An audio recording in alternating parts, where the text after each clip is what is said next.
Hey, everybody. Welcome to this month's webinar, Social Forecast for 2026, Canada focus. So sorry if you're not joining us from Canada. I think most people are, but welcome and we'll get started in a minute. We're just letting folks roll in. This is probably one of our more popular webinars, so we have quite a few folks that have signed up.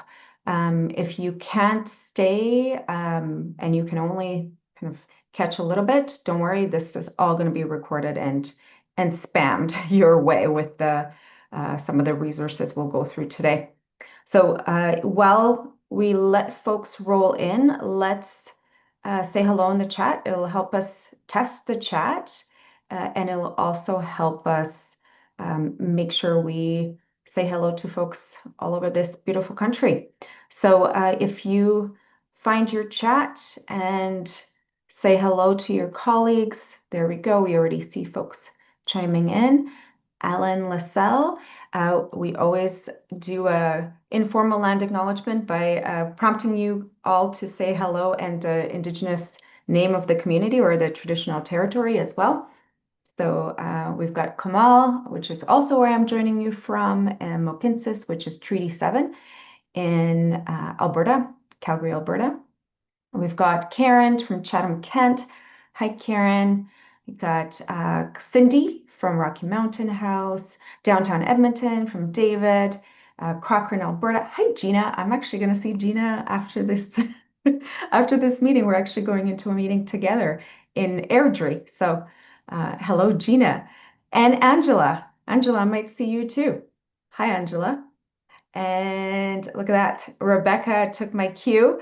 So she's saying hello from the traditional territories of the Mississauga, Anishinaabeg, which is Northumberland, Ontario, I'm guessing. Oh my goodness. Dawn. Hi, Dawn. How are you? Maspuyam, Squamish, Tsleil-Waututh, and Coquitlam peoples. Hi, Dawn. How are you? I missed you, Dawn.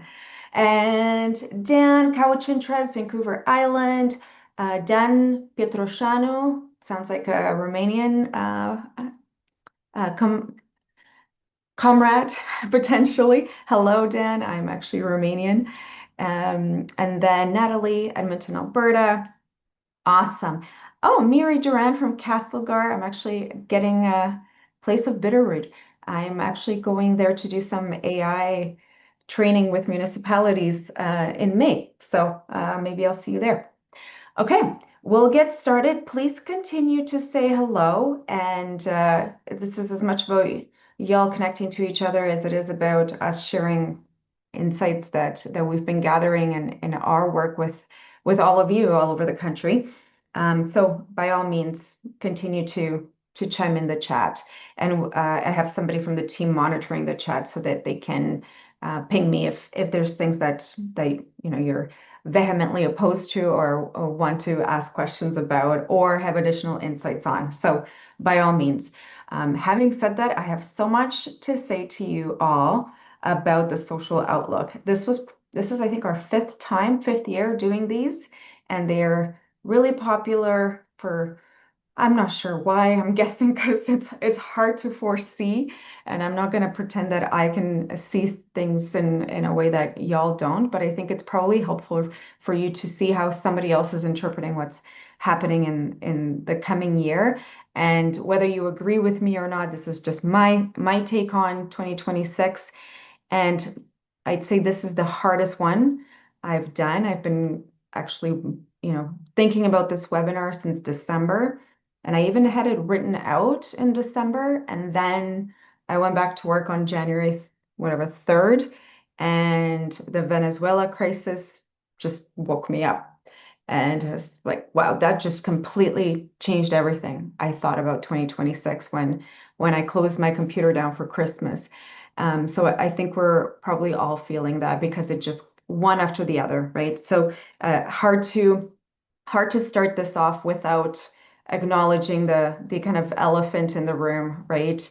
on the geopolitical and economic tension. And that's really going to be ground zero for the rest of the year. I really think that's going to impact our entire social policy outlook. Our economic outlook is entwined with how we respond to what we see on the ground, and it's going to for sure be impacting budgets left, right, and center, and the attention at the political and policy levels as well. So crazy not to acknowledge the pressure cooker, and the pressure cooker is only intensifying. And last 2 weeks, we saw Venezuela, we saw Minneapolis blow up again. We saw obviously the Ukraine and Iran, as well as the Israel-Gaza considerations. None of those things went anywhere. We just added more to the pressure cooker. And the Greenland, obviously, consideration for Canada is top of mind. So I really don't see how we're going to get out of this year without this being the predominant trickle down in everything we do, whether we're NGO folks or whether we're policy at the municipal or provincial level. I think it's just the reality. So that's the kind of overarching theme. Now the question becomes, how does that actually manifest in our day-to-day communities? And so that's really where I want to take it and why this actually matters. So we've got a bit of an overview. And the takeaway for me is that if we have a breather, enjoy it, because you don't know what's around the corner, right? We've got demand acceleration around social challenges. We've got mad institutional friction that's actually structural. And then we've got this fiscal compression that's really squeezing what we're going to be seeing in terms of social policy. And I'll explain to you why I'm seeing it that way. So I'm just going to hover over to some of my insights here. So I wanted to start off with a bit of an overview of what we're seeing in terms of social trends, because of course that's our big focus at Help Seeker and your focus. That's why you're here, and I wanted to kind of go back to why I'm talking about demand acceleration and try to explain it a little bit. And I'm talking about this permanent crisis. If it's permanent, then it's probably not a crisis, it's a new normal, right? So the Food Bank Hunger Count 2025, we saw 99% since growth. We see monthly visits, 2.2 million, kids being affected, etc. That's not new, right? So this working poor phenomenon where we see a wage cost disconnect, you guys see this every day in your day-to-day life, but we're seeing how people that are in this food insecurity phenomenon are oftentimes working, and they're getting more numerous. They're becoming kind of dependent on social systems as a norm, not an exception. So this housing food nexus, they're basic needs. We're seeing how rent eats food for breakfast in some ways, right? Where when shelter costs force households to look at food budgets as something that's elastic, then food bank usage obviously becomes a release valve for those pressure cooker budgets. So housing costs, however, I will say, if you're in the housing space, affordable housing space, we are seeing some decompression when it comes to vacancies and costs. Now they're still at a crazy high amount compared to wages. So it doesn't mean that our clients are suddenly good to go. But it does mean that attention is shifting to say, hey, do we really need to invest that much in affordable housing? Look, the market's taking care of this. So we have this kind of tug of war around housing that might actually push us to consider maybe we should jump on some of these affordable housing opportunities now, because the attention might shift if the market continues to ease, which is, again, crazy to say. When we looked at the emergency shelter situation, we're seeing the national report that is put out by Government of Canada, and it's always a year behind, but here's the summary on last year is that occupancy went up. So demand has grown, capacity hasn't kept up, surprise, surprise. And so as a result, we've got this constant chronic homelessness trap where people are living in shelters longer term. Why? Because there's nowhere to flow out. So that outflow is broken, and it's this bit of a vicious loop.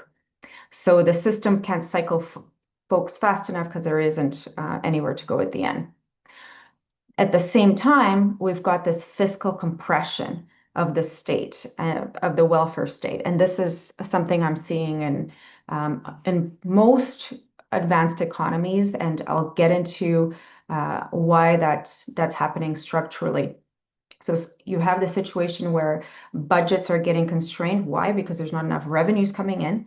And now that I'm working in provincial governments a lot more, I get that tug of war of how much do we put into the social spending because we're broke, right? So there's a situation happening at the provincial level where the reality is there's not enough money coming into the provincial coffers to fund the social programs, yet the social program demand is accelerating.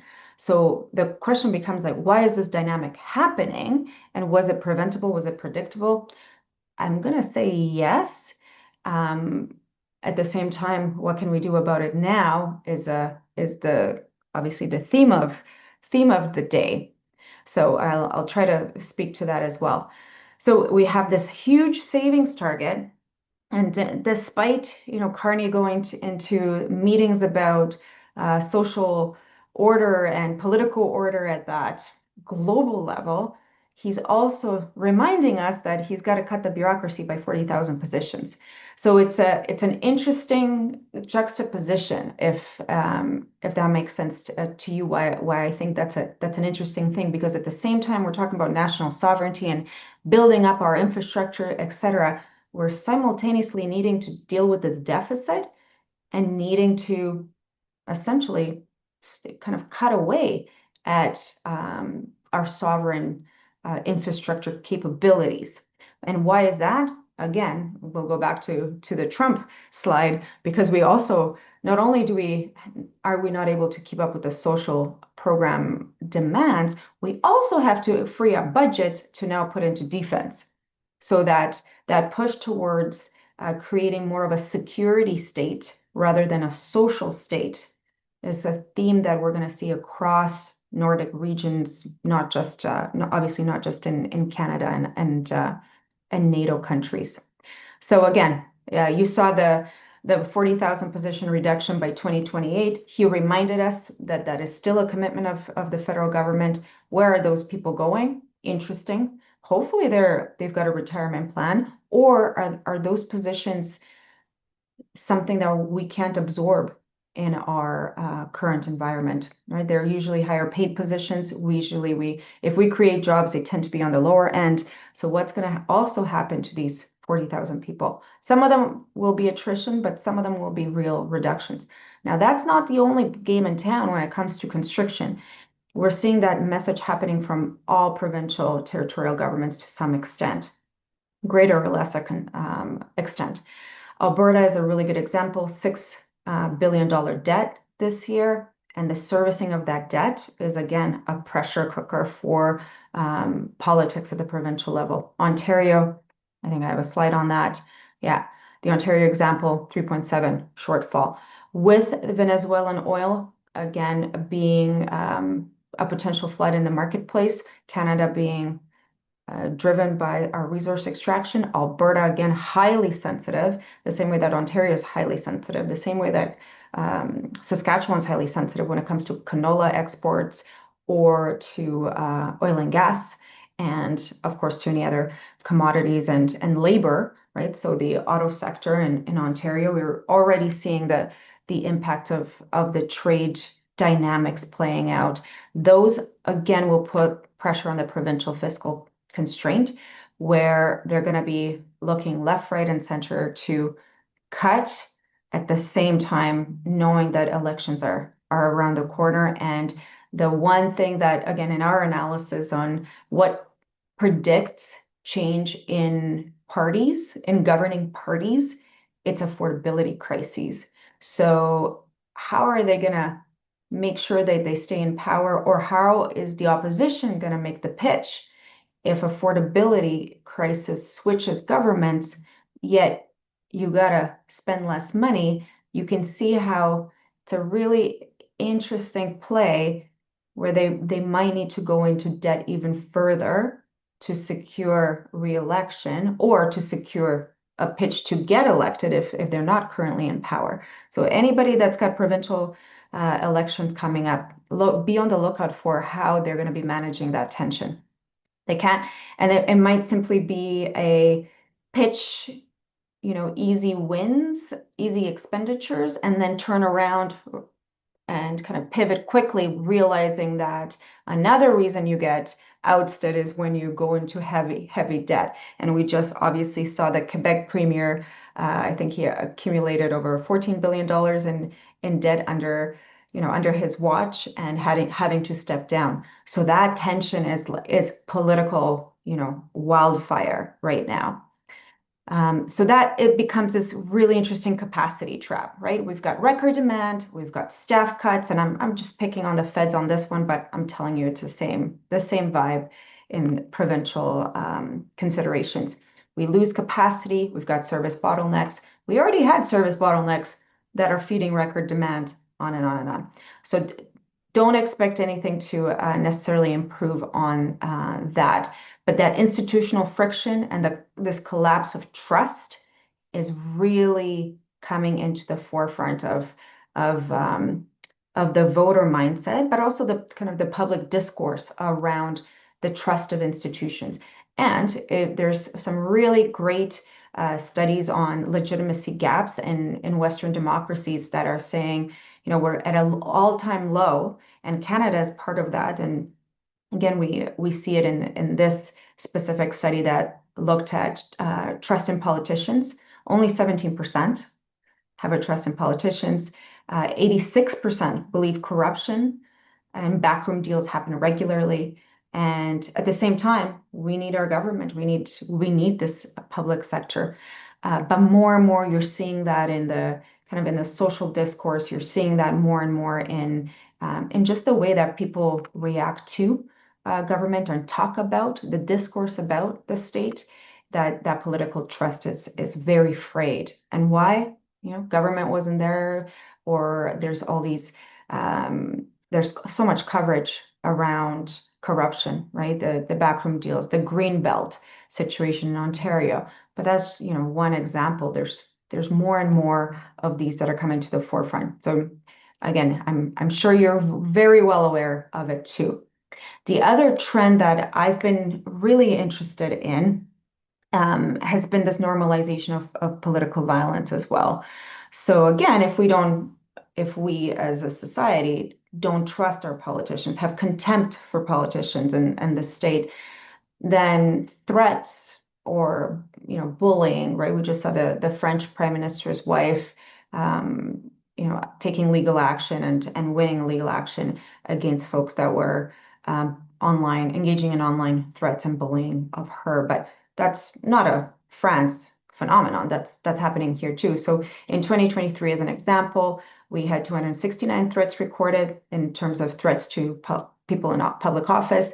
In 2024, and yes, we have a leg. I don't have 2025 yet, but what we do know is just in the first half of the following year, we saw 337 threats just in that. So a 25% increase in just 6 months. Death threats, again, 2/3 tended to be against the prime minister. Now, we did have a switch in prime minister since then, but the point is that it's normalized. It's okay. It's an expectation that you're going to put up with this if you're going to go for these positions.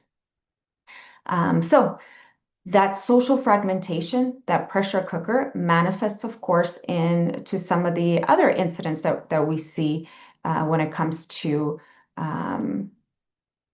violence in society too. So anti-Semitic incidents, really interesting here because again, you've got the situation with the Israel-Gaza situation and Palestine, and that has been linked, to and it's still argued whether it's what's driving that, but for sure, there's no doubt that we have a record anti-Semitic incidents, 17 incidents per day, and that has had a coincidence since the October Gaza invasion, Gaza attack, or sorry, attack by obviously situation in the Israel area that has really, really blown up. So that kind of diasporic situation is playing out in our country. And this is what's happening in Canada, right? So 161% online harassment, so that digital attack, and 59% rise in physical confrontations as well. So global conflicts, I think I talked about this last year too, that it was starting to happen because we were seeing it at demonstrations around Gaza, but now we're actually seeing that manifest in interpersonal violence as well. Now, the challenge becomes what's underneath all of this, and is there anything that we can do in terms of Canada's approach to tackling these challenges? And one of the things I wanted to really dive into, and I educated myself a little bit more on some of the demographic theories on that are explaining what's happening in Canada and what's happening in other developed nations. And some of this stuff, it's so obvious when you kind of put it with numbers on paper and you start to think about it. So I'll kind of shift my second part of my presentation here to kind of back in the day, we used to always kind of explain the world saying like, it's always comes back to the economy, right? And just the phrase, it's the economy, stupid, right? So the GDP is going to influence what's going to happen this year. And that's to an extent true. There's another phrase that I think we should invent and use in our vocabulary and remind ourselves of, which is that it's the demography stupid. Some of this stuff was, we could have seen it coming probably 40 years ago that we were going to end up in this situation. So I want to dive into some of the demographic insights that are underpinning some of the kind of the flare-ups we're actually seeing on a day-to-day basis, because I think we need to go a level up in our analysis to really make sense of it all. And I'm not taking away from some of the Trump and the US aggression and some of that global volatility, but there is a demographic underpinning to that as well. That is really interesting to note. So I'm going to draw on some of the more recent academic work around political demography here to help explain my insights. And I encourage you, if you haven't dug into some of these basics, I think it's really important basic stuff that we need to remind ourselves of. I know we've all taken the 101 on this, but it bears reminding. So that's my pitch to why I'm digging into this and why it matters in 2026. To me, it's this demographic turning point. If anybody paid attention, and I'd love to see it in the chat, we saw an interesting turnaround in our growth trajectory. So up until 2025, up until last year, it's been immigration, immigration, immigration. It's been getting people in really quickly, and that's been really fueling Canada's growth. Why? Because our reproduction rate, our natural growth, is under 1.2%, I believe, and therefore we're going to be a tenth of our size in 100 years if all things remain the same, more or less. So imagine that, right? That's the underpinning. So the only way to manage that demographic reality, right, is immigrants. But what Carney came in on and what our immigration policy massive 360 on has been, okay, halt, right? So the PR target is now much, much lower. Our temporary residents took a sharp cut last year. Our priority has continued to be economic skills, but much, much harder to get in. So the selection criteria really, really went much, much tighter. As a result, right, and there's a bunch of things else that they did last year too. As a result, my question was going to be like, what do you think our growth was last year? And the last quarter, we actually turned negative growth. So whereas before we were, complaining about we can't absorb all these newcomers in our communities, we're bursting at the seams. That's still true because those people still did come. But last year, we started to see this demographic turning point starting to emerge in earnest. So there are some of your negative numbers starting to emerge. Again, folks are dying faster than we're creating new babies. And if we're not bringing anybody in, then, plus minus equals minus. So that's not a surprise. That's not looking like there's any end to that, right? There hasn't been an announcement that we're starting immigration valves are opening up again. So we would expect that trend to continue, if not increase. Our decrease in population should be the new norm, and the acceleration of that decline might be around the corner, unless, of course, the immigration thing changes. So drivers of change, again, I talked about this, government policy completely changed after Trudeau. And then looking ahead, again, negative overall growth. So back to the reality is if we're looking at these declines, what does that mean, right? What does that mean for Canada? And why does that matter when we talk about a social forecast? So Canada, I'll bring us back to the reality that it's not just us, right? It's not just a Canada problem. There's a band of these advanced economies that we're part of, and US is absolutely part of it. And if you listen to the New York Times interview with Trump just over the weekend, he says one of my legacy points has to be a new immigration policy. People think that I don't like immigrants. I love immigrants. In fact, I can't get enough immigrants. And then you're saying, okay, well, I mean, you just shot two people. ICE just shot two people. So how can you, again, hold these tensions in your head? The reality is US, Canada, Sweden, Germany, Japan, they all are declining in population. They're not reproducing enough to sustain that population base that they've had. They're contracting. So they will have to battle for immigrants at some point. Now, what kind of immigrants do you want? How many immigrants do you want?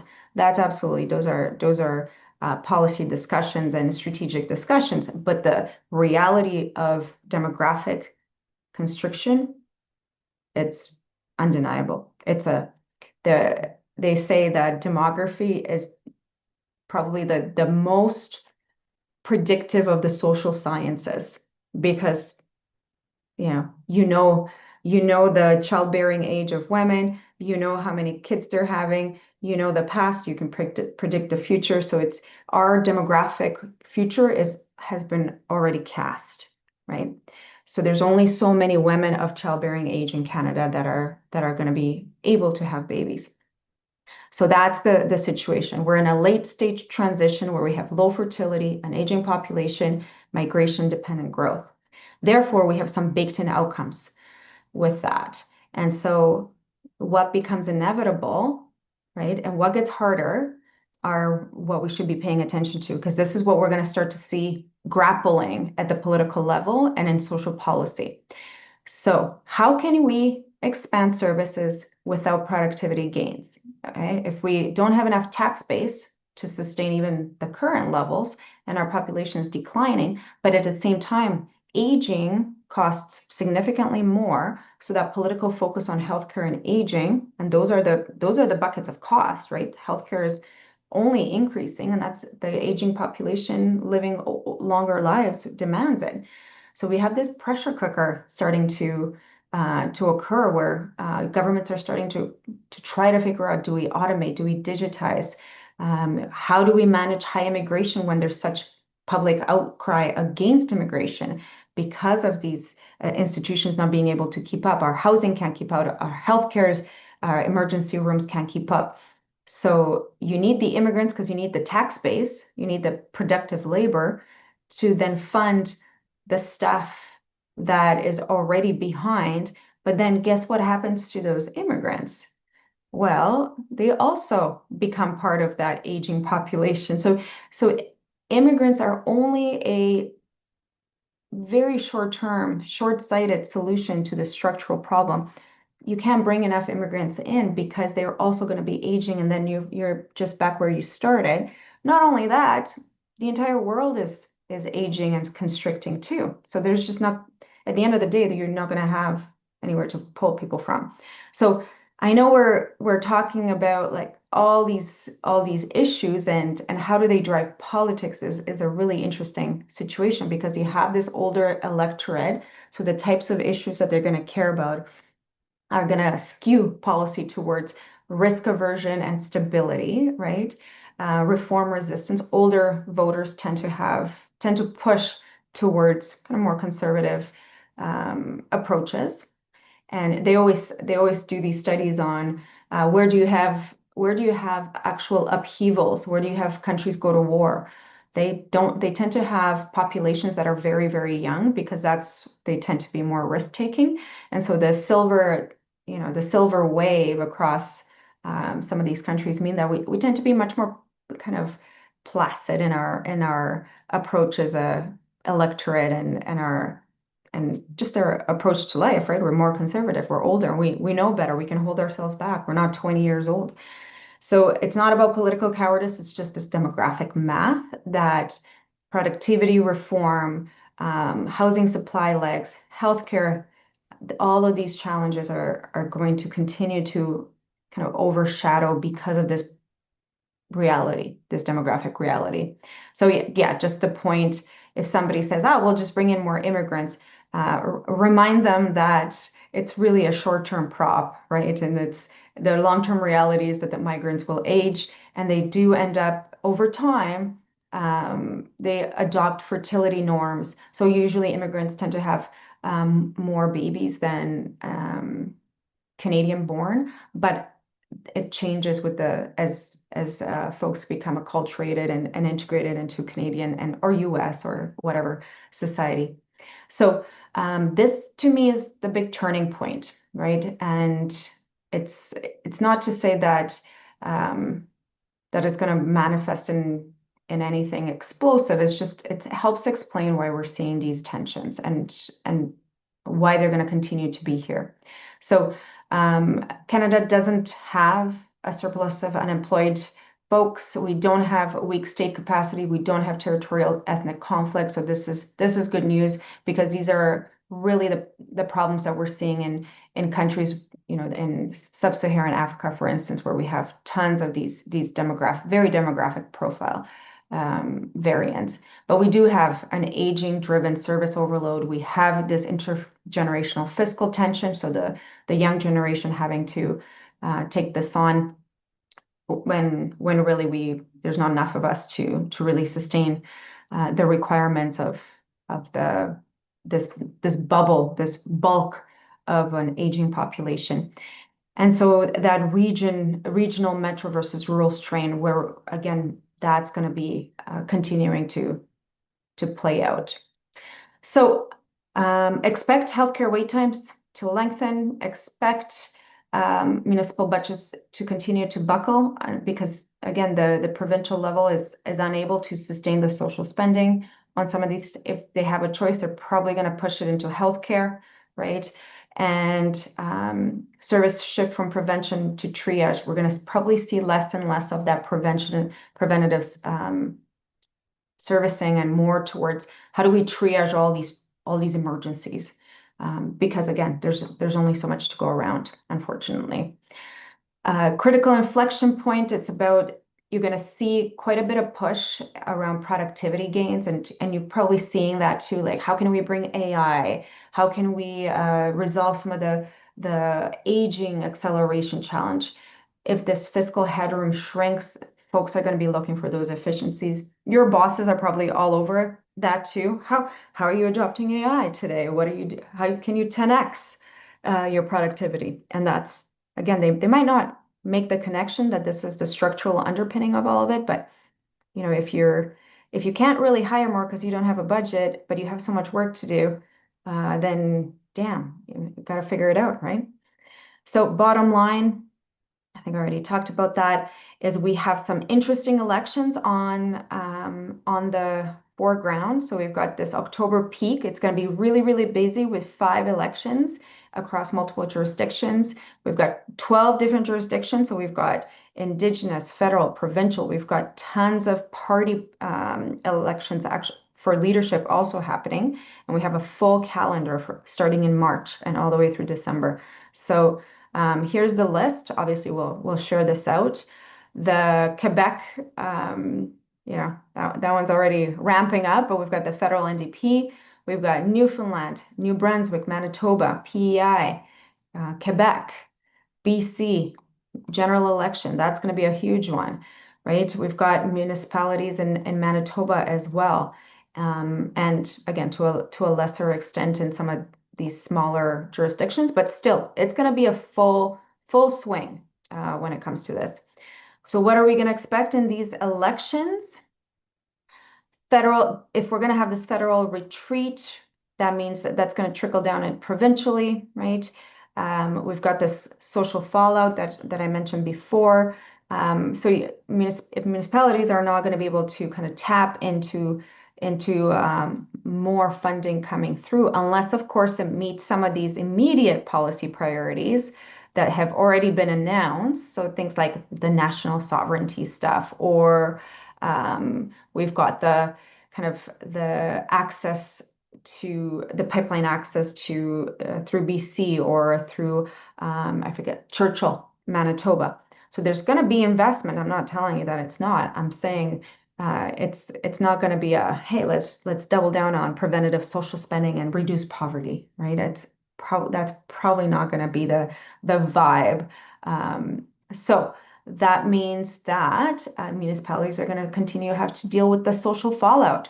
So how do you fund your increasing spending on homelessness shelters, right? And we just had a very interesting report that we released the other day, and I think I actually have a slide on it from AMO. I was just going to show you that in a second here. Sorry to be scrolling. Okay, never mind. I couldn't find it. I'll speak to it. It might come up in a second. So the Association of Municipalities of Ontario and Help Seeker, this is our second time doing this specific report, showed how much homelessness has risen in just 1 year between 2024 and 2025. So again, making this point that the social issues are continuing to accelerate. But despite immigration stopping, accelerating at the same levels before, homelessness continued to grow.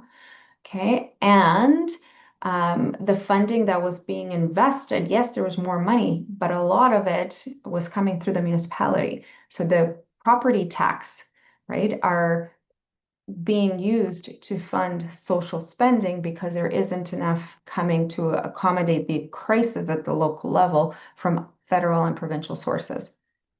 So not surprisingly, we're starting to see some interesting dynamics in terms of who's voting and what kind of tensions we're going to be watching for in these municipal elections. And I'm very curious to hear how it goes in your municipalities too. But for sure, municipal elections and the tension in Calgary, because we just had our October elections, municipal elections as well.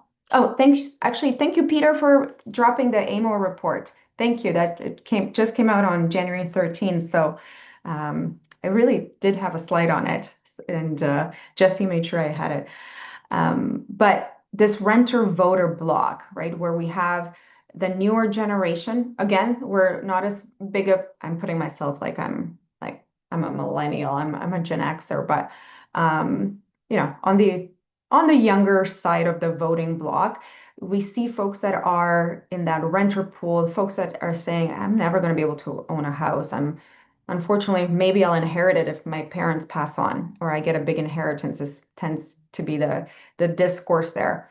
But you've got those folks that are pro-density, pro-affordability, pro-affordable housing, and we saw that in Calgary too. And then we've got still the majority of homeowners that are saying neighborhood stability, forget about it.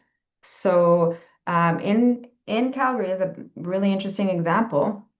The incoming council came in on a platform of reversing the 4 units on a lot land use policy. And so that is super interesting. And if you go back to the beginning, which is who's using some of these social services that are to do with this working poor phenomenon, they're not necessarily working poor as in the below the poverty line, but we're actually seeing more and more of that working class, right? So food bank users are in market rentals, so they're living in market rentals. They're not able to afford that market rental. Well, we're not enhancing the ability to build kind of smaller housing, higher density, cheaper cost that they can afford. So not surprisingly, they got to tap into the food bank and other social safety net resources to make ends meet. So, and then we're wondering, well, why aren't they having babies? Right? Well, can't even afford housing.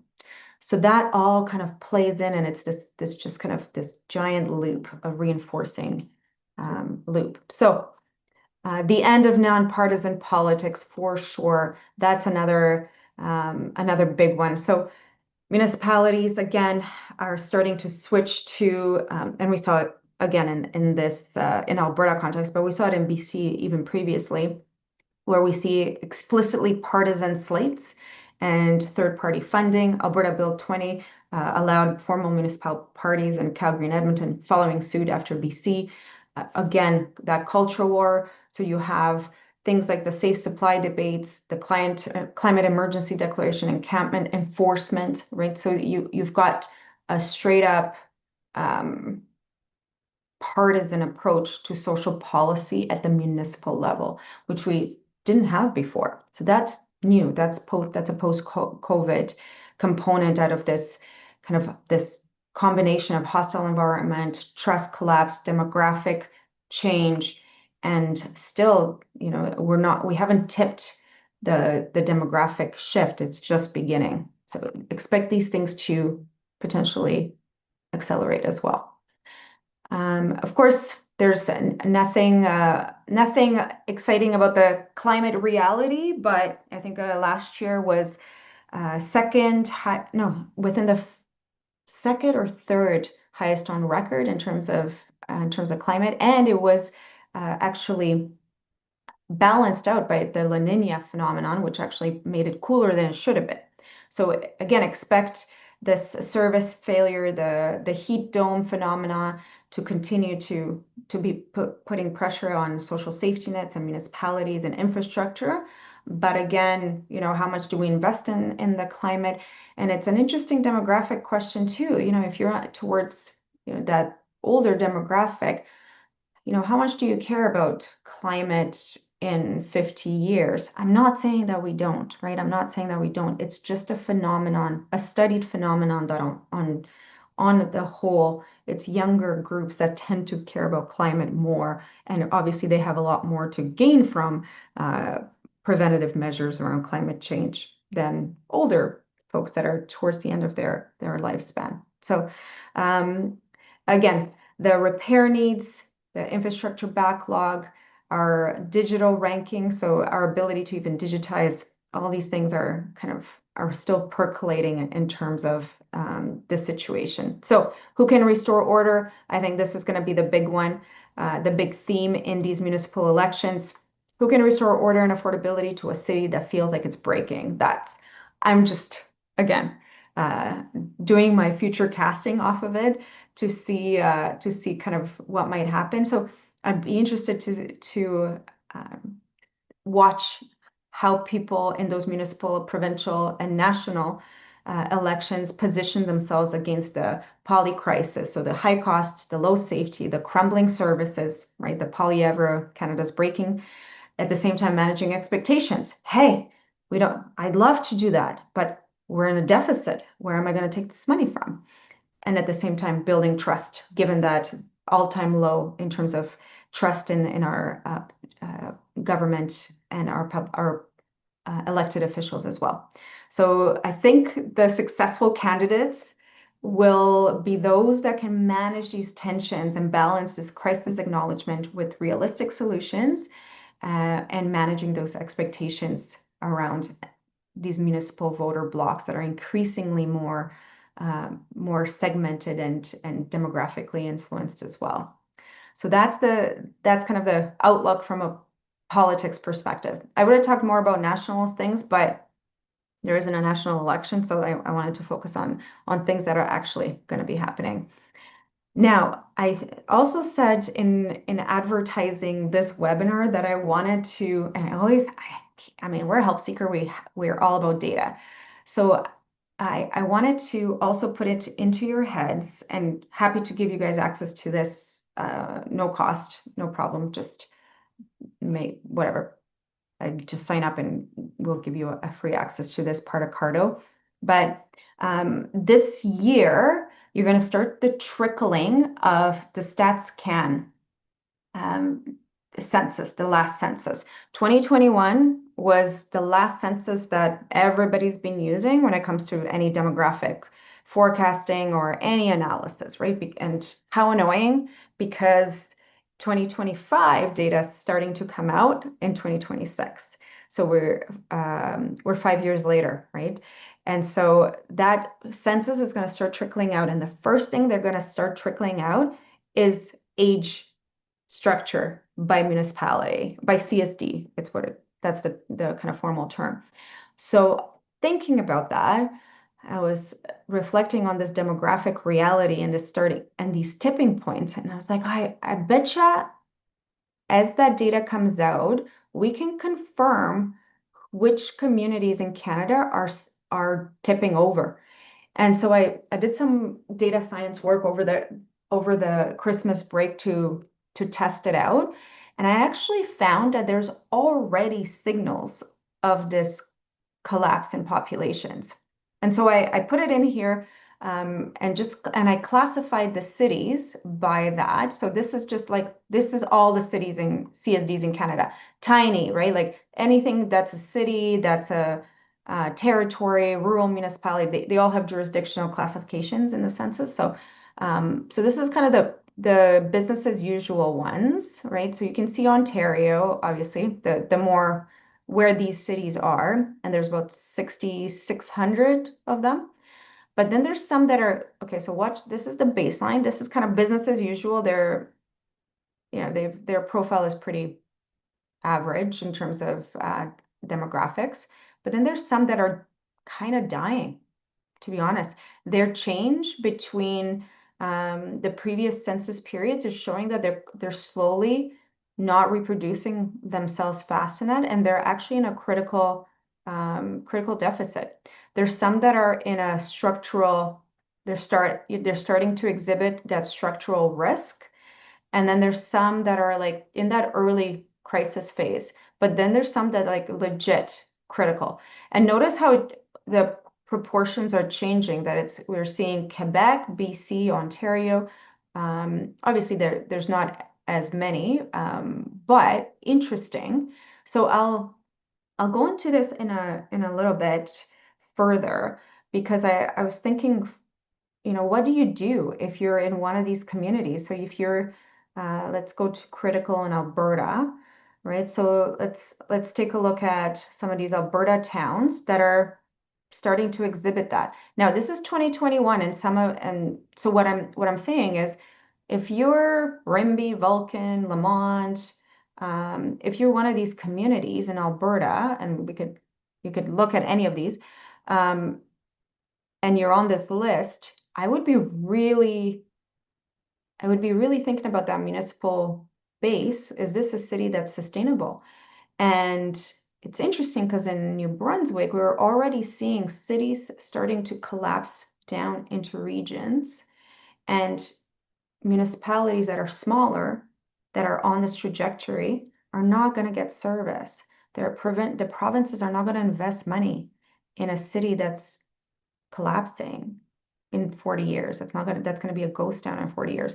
I'm being very dramatic, and if you're one of these communities, please don't don't don't get mad. It's just the data trajectory is suggesting it. And so again, when 2025 comes in, we are going to be able to say a lot more about this to validate it. but this is the trajectory. So if somebody started building a giant pipeline in Barhead, then for sure things will change.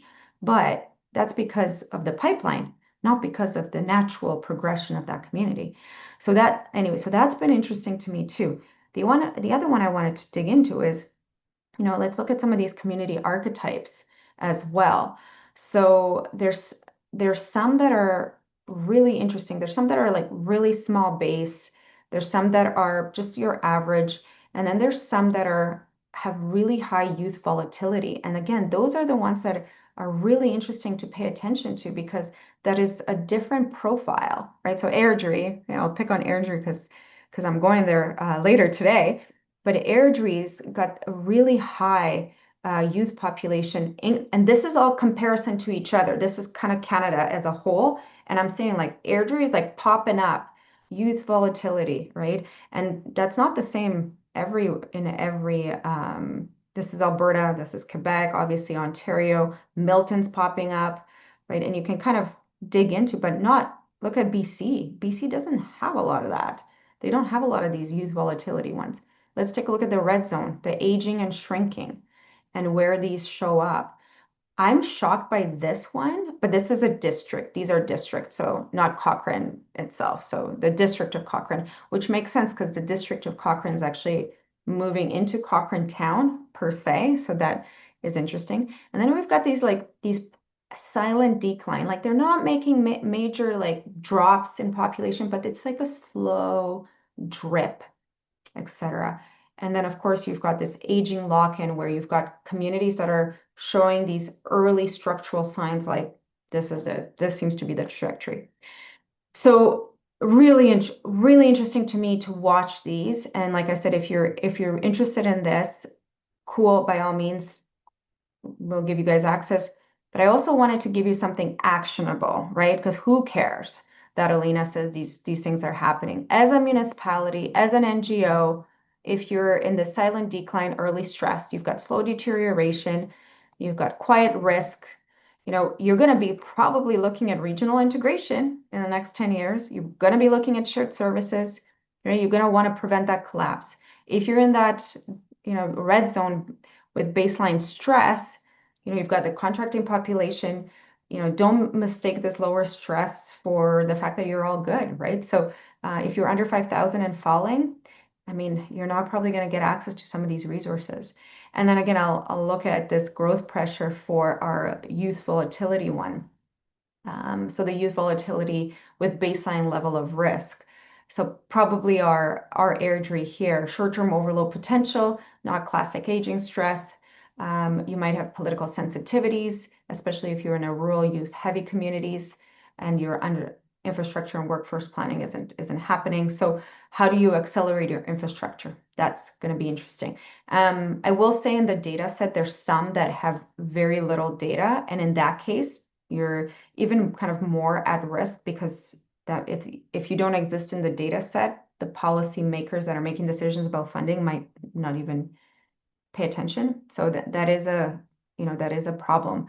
But yeah, I wanted to give you guys this, and it goes into tons and tons of analysis because the NGO strategies here, right? The provincial role is here as well. And you can find yourself, right? Find your archetype.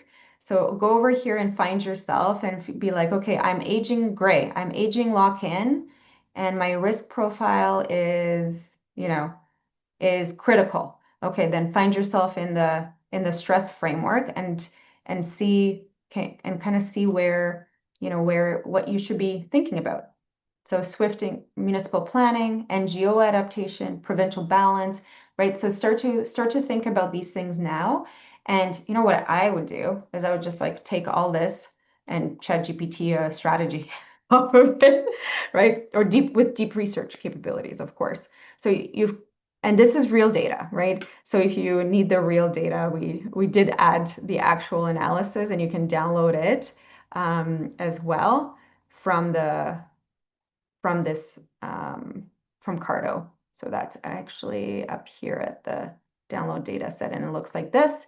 So this is straight up out of our data pool, and it even says the municipal response, NGO response. So yeah, by all means, I will say, it's not a help seeker webinar if we're not going to push some data, but my takeaway on all this is, let's kind of go back to the where are we going with this? The takeaways are, demand is structural, right? So don't feel like, oh my gosh, I can't, the world's going, to hell in a handbasket. Yeah, but we made that handbasket, you know, sometimes 40, 50 years ago, right? We kind of set this structural stuff in motion. So don't be shocked that healthcare costs are so high. Well, yeah, of course, our average population is aging, so they tend to cost more. This is not a surprise, right? This is not a crisis. It's a demographic reality. And so how do you deal with it? Don't, you know, don't be surprised, right? So demographics are destiny. That is a huge, huge issue that we just got to remember. Differentiating these responses, not every municipality is going to have the same solutions. So that's why it's like, how am I going to talk about 6,000 different municipalities that are in totally different risk profiles when it comes to 2026? You got to use data. Have to use the data and figure out where you are, and then retrofit your social response accordingly. And be realistic that provincial federal governments, they're managing this as well, and they too are competing with each other, with other jurisdictions. They're in deficit positions, so it's a tough go. Productivity being a huge lever, that it's the only lever. And that's why you see so much happening with that. So what to do now? I said I would again have some conclusions on what to do. So stop assuming things are going to get back to normal. How could they? What, you're going to reverse population change overnight? No.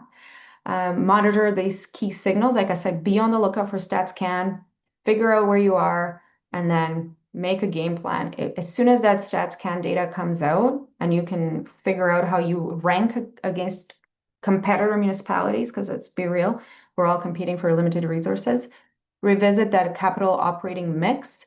Again, hoarding capital for future builds might be dangerous given that operational budgets are going to be restricted. Prioritize and triage resources. One signal to monitor too, again, in your, I'm going to speak about municipalities just because I know most of you are municipalities and looking at our list. Look out for that quiet default. So if you have non-payment of utilities, non-payment of property taxes, usually that's a signal of municipal austerity where people are kind of defaulting, and those monthly city finance reports are going to tell you, early signals that you might be in that early critical or early warning risk. One decision you might want to revisit is around this digital substitution. So the old logic that tech supports the human work, the new logic is tech replaces the transactional work. So if you're not using AI, things like intake, and this goes through NGOs and folks in policy too, intake reporting, triage, rather than cutting that human work, just see where you can replace the transactional work. So absolutely, if you're not using AI in day to day, you have to. It's not an option. So that's the theme, and I think that's where I'm going to leave it there. The pressure structural. The timeline is now. The choice is yours. So the old way is to rely on government and job guarantee security. Not true. There are new realities. You got to leverage that data and redesign your systems yesterday. So some references in here as well. And like I said, we'll make sure you guys have the ability to access this in Cardo in kind for coming to the webinar. Thanks. And okay, I'm just checking if there's any things that I can report to. Oh, thanks guys. Yeah, some comments. Hopefully this was useful. How do we access the Cardo reports? We'll send you a follow-up email so you guys can sign up, and it'll be free. Yeah. And then again, you can download everything I showed you today, you have access to. But of course, if you want to like request a ticket, yeah, we'll happily sell you stuff too. Still a social enterprise. Very useful, says Dawn. Thanks, Help Seeker. Help us all up our game. Good, good. Thank you. Gina says wonderful, mind-blowing info. Really? Cool. Okay, good. Good. Okay. I need the love, you guys, because this was probably my hardest one to wrap my head around. And yeah, thank you. I really, really appreciate everybody coming. I really appreciate you guys, yeah, engaging in something that might feel a little tough to do as well, which is thinking about the future when you're living in the crisis. And yeah, thank you. Awesome. Valuable. Good. Happy to hear it. Happy to hear it. Thank you guys so much for coming. Talk soon.